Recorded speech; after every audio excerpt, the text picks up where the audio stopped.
जन्म लेते ही कुंडली के माध्यम से हमें ये पता चल जाता है कि जीवन भर हमारा स्वास्थ्य कैसा रहेगा। आइए आज इस पर चर्चा करते हैं। रोग कब आकर दस्तक दे देता है, इस बात का हमें पता ही नहीं चलता। रोग की अधिकता होने पर हम चिंतित हो उठते हैं। ज्योतिष के माध्यम से हमें ये पहले ही ग्रहों की स्थिति और दशा अंतरदशा से पता चल जाता है कि रोग कब आने वाले हैं। आइए जानते हैं कि रोग कब कब होते हैं।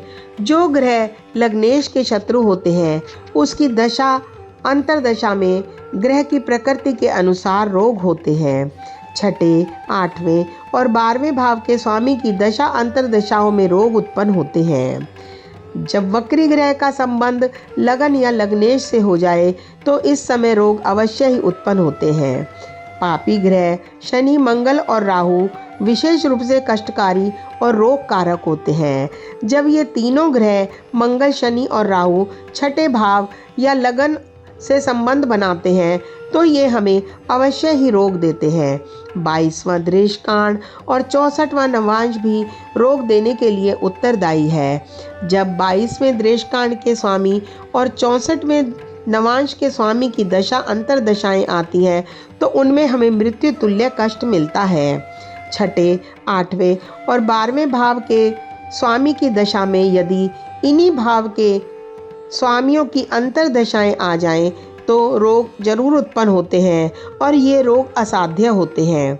दूसरा और 7वें भाव के स्वामी भी रोग कारक होते हैं क्योंकि ये आयु भाव के व्यय स्थान होते हैं जो आयु को क्षीण करते हैं।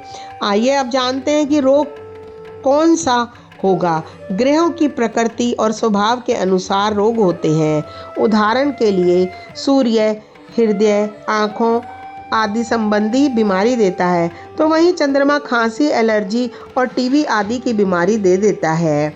मंगल रक्त संबंधी बीमारी, दुर्घटना, ऑपरेशन आदि से संबंधित रोग देता है। इसी प्रकार अन्य ग्रहों के अनुसार भी स्वभाव के अनुसार ही रोग होते हैं।